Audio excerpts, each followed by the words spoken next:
Is this on? Yes, it is. Welcome back after the lunch break. So, just to repeat myself, after the talk, there will be questions, but please keep them brief and to the point. And also, please turn off your cell phones. And with that said, I'm happy to introduce our next speaker. She is a freelance writer currently living in London, originally from the US. She is also a well-known blogger and co-host of the fabulous Podcast and Skeptics, Gods and Politics. Please welcome Rebecca Watson.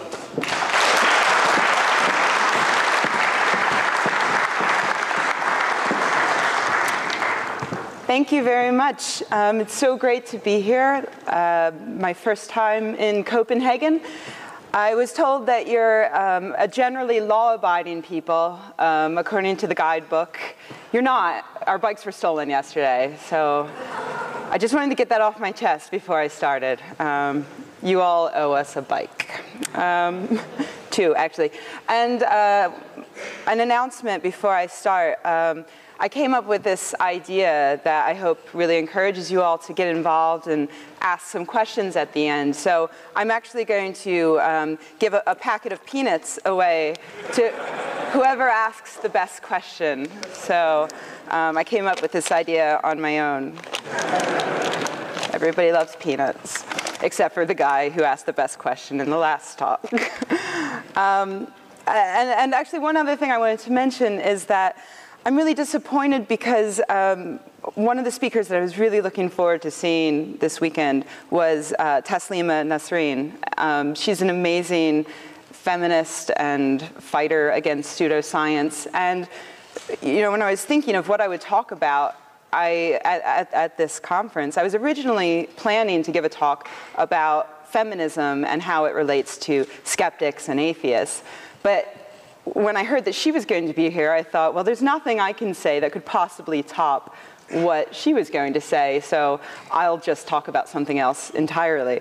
So I've decided to change my talk, and now we're going to talk about feminism. No, we're not going to do that. I'm not quite that flexible. But I want to encourage all of you to look her up when you get home, because she really is an amazing person, and you deserve to hear her voice, even if she's not here. So yeah, instead, I'm talking about something a little different today.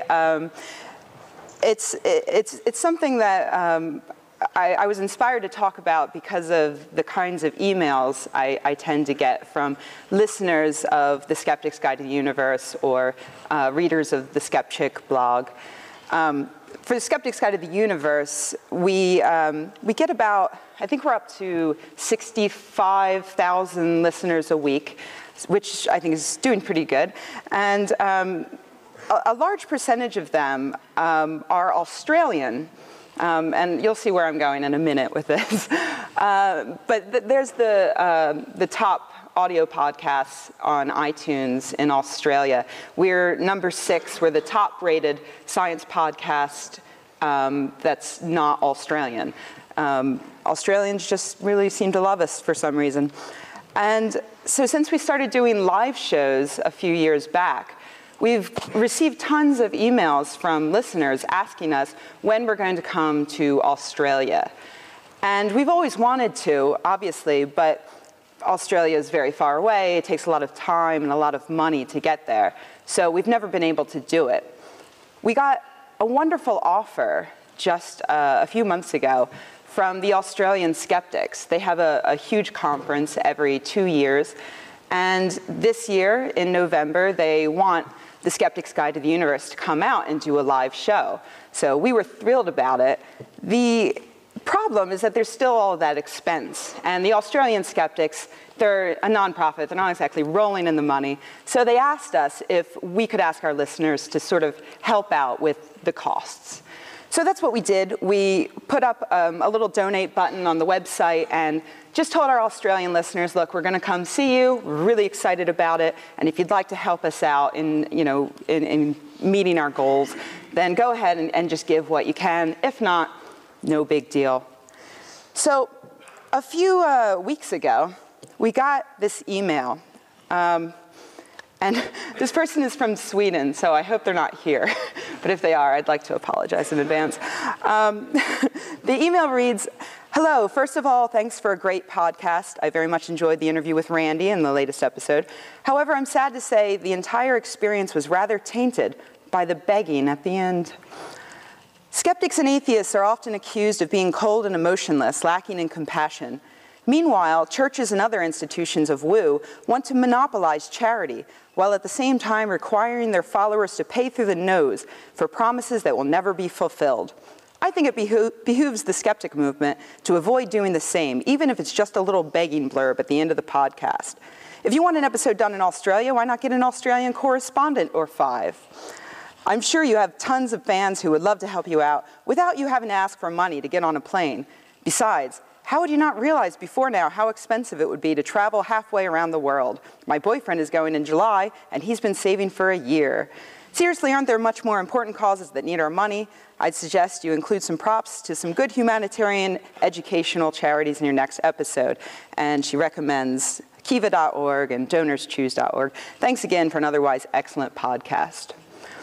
This email really struck me because it made me do some thinking and crunch some numbers about the Skeptic's Guide, particularly our work expenditure. When we got that email, we had done 253 episodes since May of 2005.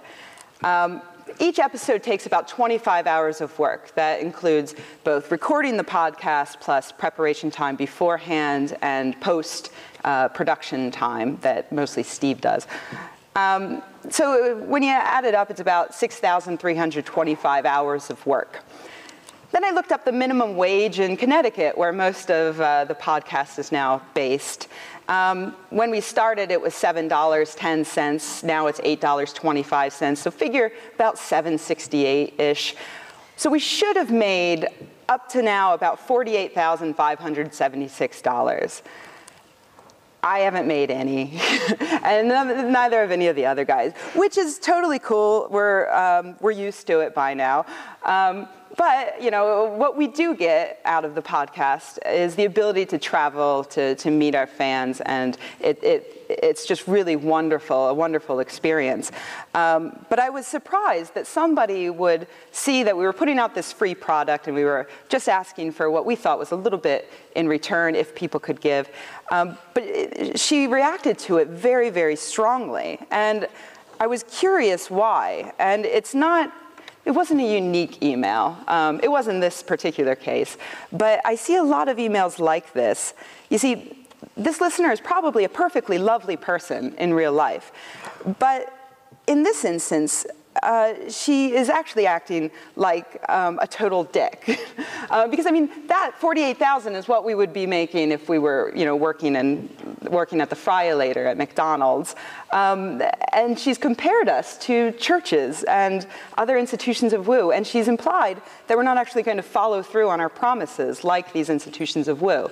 And I realized that that's the problem, is that she is reacting to this idea of church, of something that she's left behind. And I remember being like that when I first became an atheist. I got really into my atheism, and I read everything I could, and I started to get a bit annoyed at religious people because they had been lying to me for all my life. At least that's how it felt. So I reacted. I overreacted in situations when it wasn't necessarily really required. And we get emails like this a lot. And, you know, I'm going to brand these people dick, mostly for humorous reasons. I don't want to say that they're just all-around terrible people. And I know it's an international audience, so just so we're clear on our definition, we're talking about the third one here. But not necessarily especially a man in the case that I'm using it. That first emailer was, in fact, a woman. So we're equal opportunity in this talk. Equal opportunity accusations of dickiness. So yeah, what I find is that when people really believe in something, then they reject it. They tend to go in the complete opposite direction. And sometimes they go so far that it just ends up annoying everyone around them. And so that kind of brings me to the inspiration for this talk. I was sitting down with a friend of mine, Adam Rutherford, and I was talking about the sort of emails I get. And this is a really, really common one from new atheists. And I don't mean new atheists in the Richard Dawkins sense. I mean brand new. You know, usually our podcast is a bit of a gateway drug to the skeptical and atheist communities. So we get a lot of these emails, like this one, where this person's asking, what does a skeptic say when somebody sneezes? I cringe every time I have to say, bless you.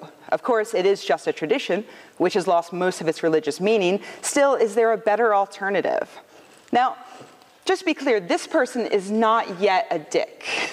But this person is teetering on the edge of dickness, and I felt like I needed to help him somehow. So I was talking about this with my friend Adam. Adam happens to be a presenter for some BBC shows. He's a writer for The Guardian. He's done a documentary called The Cell. So, you know, we talked it over, and we decided that we should make some public service announcements for atheists and non-believers who have these questions of etiquette, and they're not really sure what to do about them. When we originally came up with the idea, I was thinking we would do it with my point-and-shoot camera, and we'd have a party with a couple of friends over and do it like that. Adam brought like the full setup that they use at the BBC, like nice camera equipment and lights and things like that. But it was very fun, and we actually managed to rope in some friends. This first one we're calling The Will. There are 4 in total, and I'll show them all throughout the talk.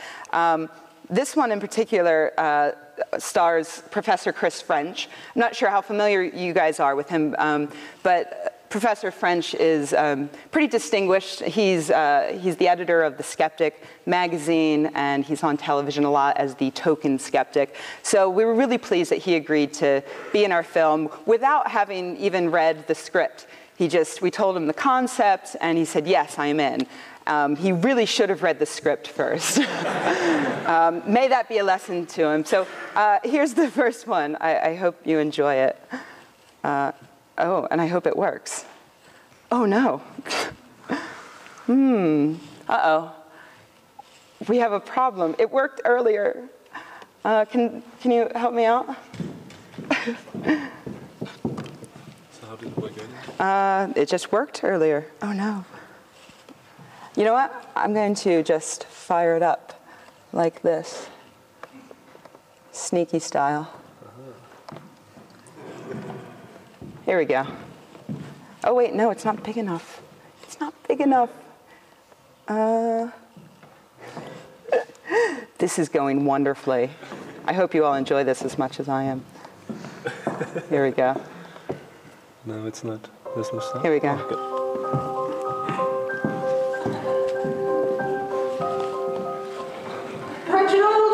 You've always meant the world to me.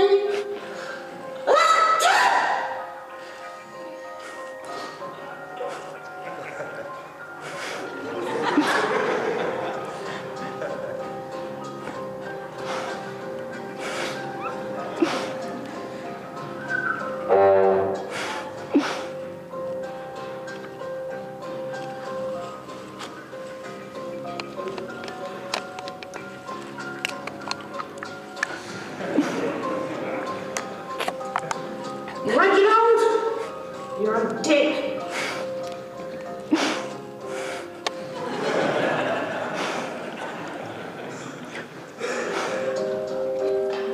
Reginald!